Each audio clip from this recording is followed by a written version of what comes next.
사도신경으로 신앙을 고백하도록 하겠습니다. 나는 전능하신 아버지 하나님 천지의 창조주를 믿습니다. 나는 그의 유일하신 아들 우리 주 예수 그리스도를 믿습니다.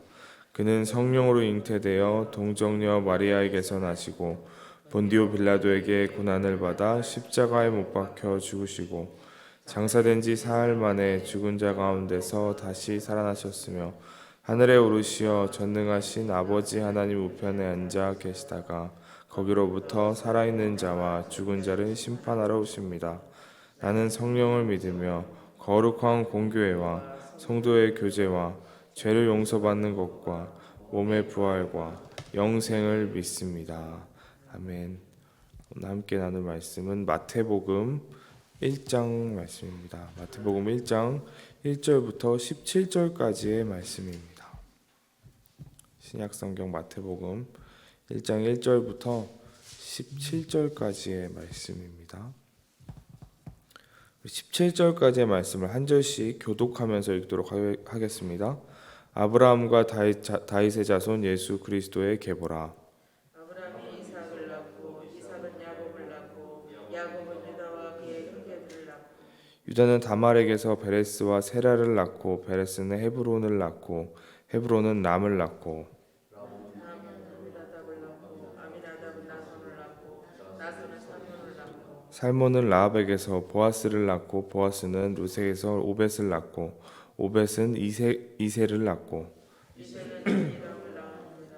다윗의 아내에서 솔로몬을 낳고 솔로몬은 르호보암을 낳고 르호보암은 아비야를 낳고 아비야는 아사를 낳고 아사는 여호사밧을 낳고 여호사밧은 요람을 낳고 요람은 우시야를 낳고 우시야는 요담을 낳고 요담은 아하스를 낳고 아하스는 히스기야를 낳고 히스기야는 므낫세를 낳고 므낫세는 아몬을 낳고 아몬은 요시야를 낳고 바벨론으로 사로잡혀 갈 때 요시야는 여고냐와 그의 형제들을 낳으니라.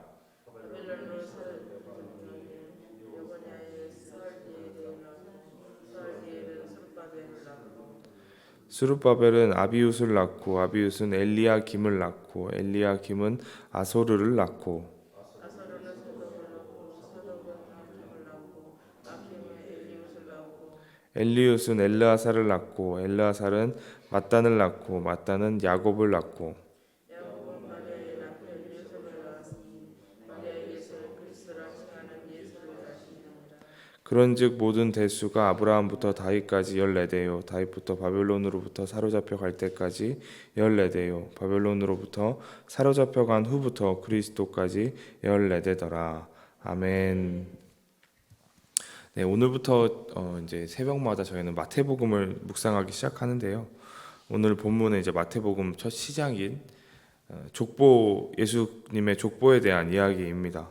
이 성경을 읽다 보면 우리가 종종 이렇게 족보들이 나오는 부분들을 볼 수가 있는데 이 족보를 보면은 어떻습니까? 약간 발음하기 어려운 이름들이 나오기도 하고 계속 더 발음하기 이름들이 계속 반복해서 나오고 뭘 낳고 이렇게 이런 말들이 반복되다 보니까 집중도 잘 안 되는 것 같고 좀 쉽지 않습니다. 그래서 이 성경을 읽다가 족보를 만나게 되면 그냥 넘어가기도 하고 눈으로 그냥 대충 보기도 하는데요.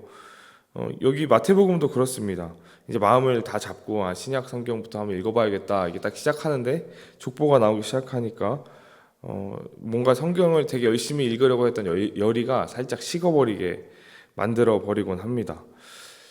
만약에 여러분들이 책에 서론을 쓴다면 어떠한 내용으로 서론을 시작하겠습니까?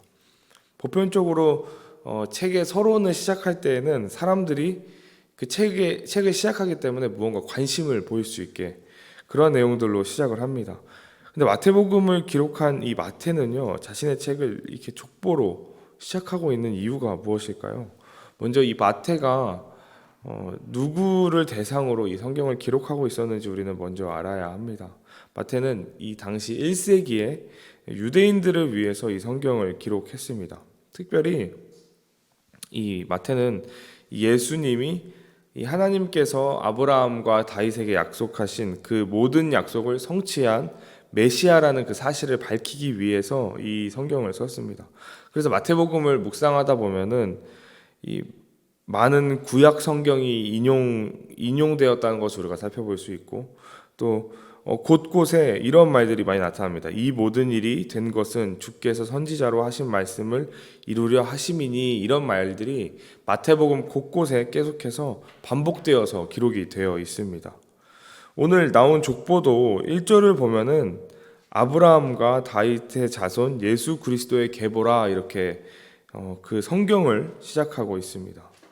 마태는 예수 그리스도가 하나님께서 아브라함과 다윗에게 약속한 그 메시아라는 사실을 이 족보를 통하여서 증명해 보이려고 하고 있는 것입니다. 이스라엘이 그토록 기다렸던 왕, 그 왕이 예수님이심을 증명하면서 그분의 족보와 행적들로 이렇게 시작하면서 나오는 것입니다.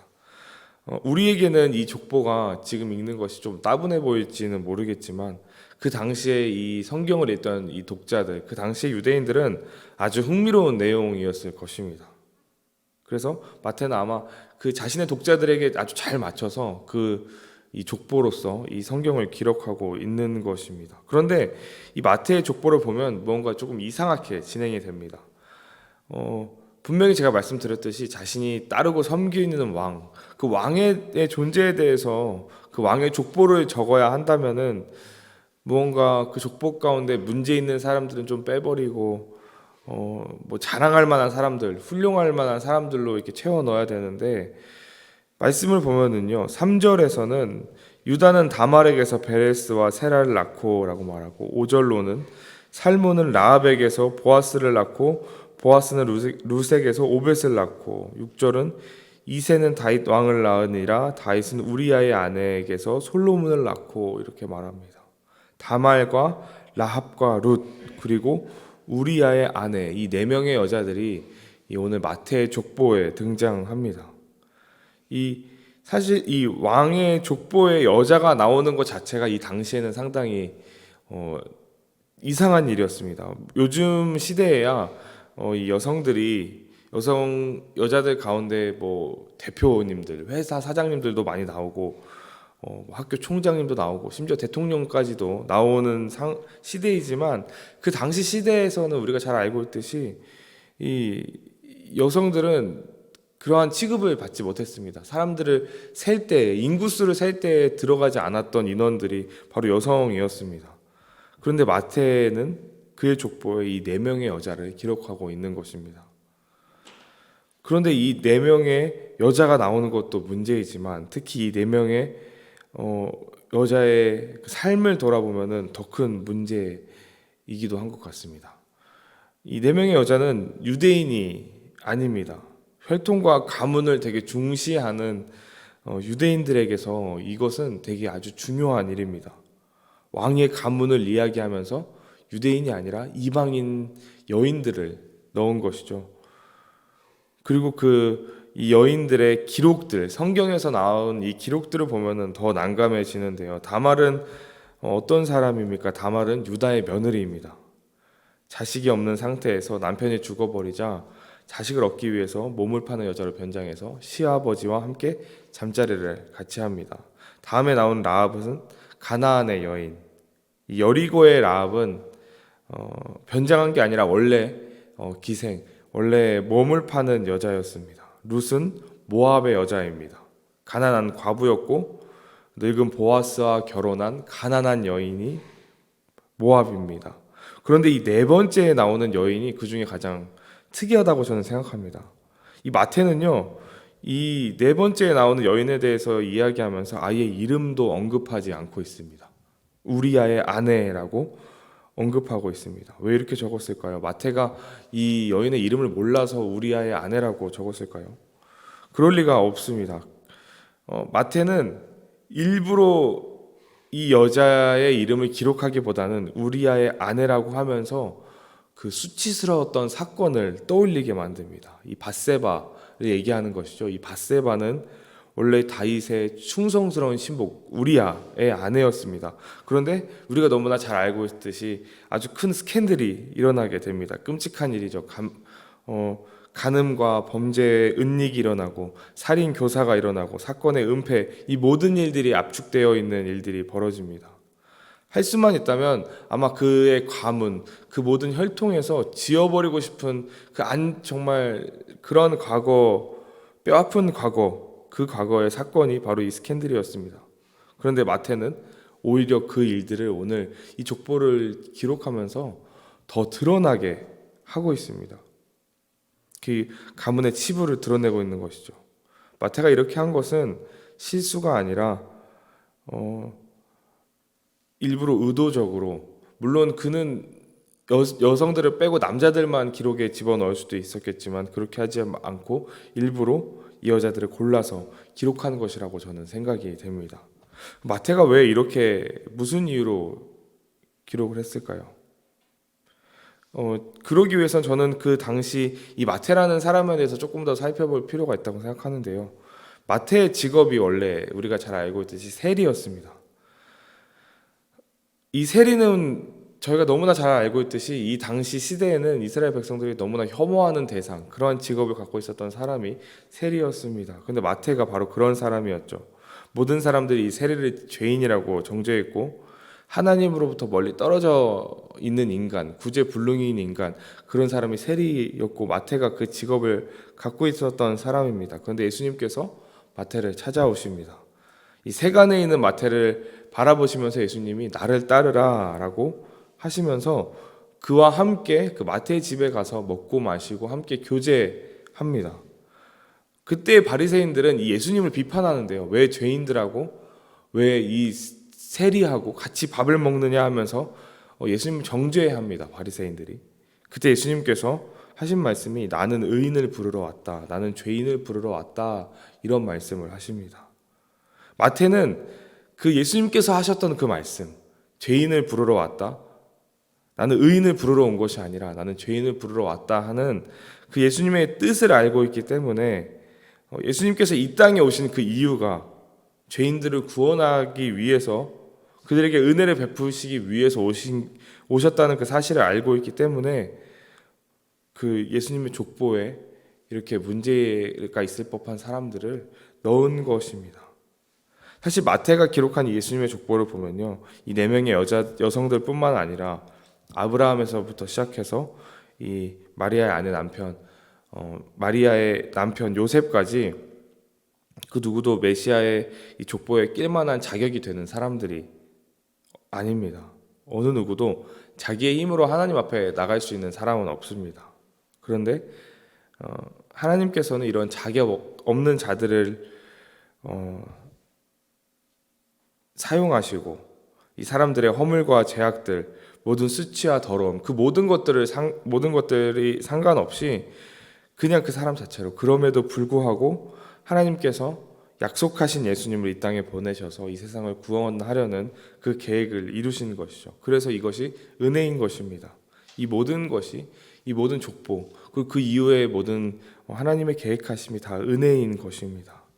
오늘 하루를 살아가실 때에 이 하나님의 은혜, 이 족보를 읽으면서 도대체 무슨 이게 우리에게 의미가 있는가라고 생각할 수 있을지 모르지만 모든 인간들을 사용하시는, 부족한 인간들을 은혜로 사용하시는 그 하나님의 은혜를 기억하는 오늘 하루가 되기 원합니다. 우리가 믿고 있는 이 기독교는 우리가 무엇을 했느냐, 우리가 무엇을 하는가를 따지는 것이 아니라 하나님께서 우리를 위하여 무엇을 하셨는가를 에 대해서 묵상하고 고백하는 것이 우리가 믿는 기독교입니다. 내가 할 수 없는 것들을 하나님이 하신 것, 그것이 은혜입니다.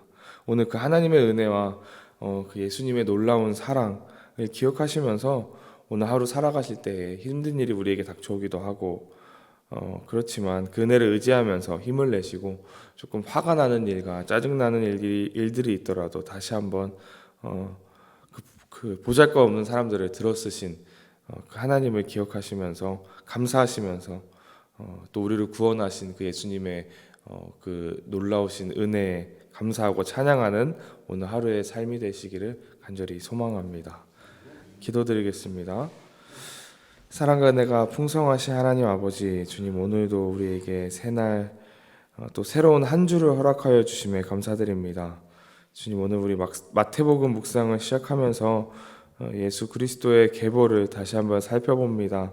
연약한 자들을 들어쓰시는 하나님, 그럼에도 불구하고 우리를 너무 사랑하셔서 우리를 구원하신 그 하나님의 은혜를 우리가 다시 한번 마음속에 깊이 새기고 항상 주님께 감사함으로 찬양하며 살아가는 우리의 삶, 또 오늘 하루의 삶이 되게 하여 주시옵소서.